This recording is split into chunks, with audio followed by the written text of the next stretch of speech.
আর 1 মাস ধরিয়া প্রতি 7 খালের দাম বাড়তেছে। যেমন সবচেয়ে বড় মেল হলো আপনার কুষ্টিয়া, সাভারনগর, উত্তরবঙ্গে মেল মালিক এমন কোম্পানিরা ওনার বাট্টা 1 টাকা 2 টাকা বাট্টা এই পর্যন্ত প্রতিটা সার কেজিতে 8 থেকে 10 টাকা বাড়ছে। যেমন মিনিকেট 2 সপ্তাহ আগে কত বেচতাম 75 টাকা কেজি, আর বর্তমানে আমরা কিনে আনছি 78 থেকে 80 টাকা। এবং আড়াই বেশি কত 54-55 টাকা। তো বর্তমানে আমরা পেঁচাছি কত 62 থেকে 60 টাকা। এভাবে সব প্রকার চালের দাম বেশি বেশি করে বাড়ছে। সবচেয়ে দাম বাড়ছে সিন্ডিকেট করছে কোম্পানিরা। এই তো বারবার কারণ আমাদের আসতে আমরা বারবার বলতেছি যে আপনারা ওইখানে কোম্পানির কাছে যান, আমাদের কিছু নেই। আমরা বোর্ডের ভিতরে নাম ঠিকানা দিয়ে দেই, তার দিয়ে দেই, মেমো দেয়, যাতাবাই করে না, আমাকে তারা এই কিছু নেই। ওনারা বারবার বলতেছি মেয়েছে কুষ্টিয়া যাওয়ার জন্য, বিভিন্ন আড়ত কোম্পানির কাছে যাওয়ার জন্য। সমস্যা হচ্ছে মৌসুম একটা মায়ের গেছে, ওই মায়ের সম্পা কাঠের যেটা নাজির সেলের হয় ওটা উৎপাদন কম হয়েছে, এই জন্য নাজির সেলের ক্রাইসিস।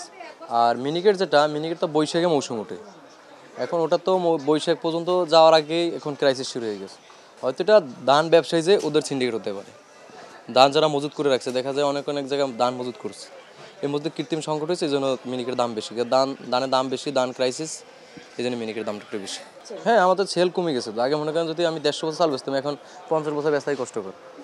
দাম বেশি বললে কাস্টমার বলে যে না এত দামে তো খাওয়া সম্ভব হচ্ছে না। দেখা যায় মিনিকেট সে এখন 28, যেটা কম দামি চাল, ওদিকে মানুষ ঝুঁকছে। চালের দাম তো অনেক বেশি, আমাদের তো সমস্যা হয়, এত দাম থাকলে তো গরিব মানুষের খাইতে চলতে কষ্ট হয়। এভাবে যারা ছোট চাকরি করে তাদের তো প্রচুর সমস্যা। সরকারি চাকরি করলে কয় টাকা পায়, যারা ব্যবসা বাণিজ্য করে তারা কিনতে পারে কিছু কিছু।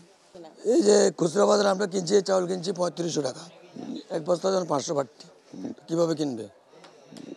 মানুষের সমস্যা না, এটাই সমস্যা।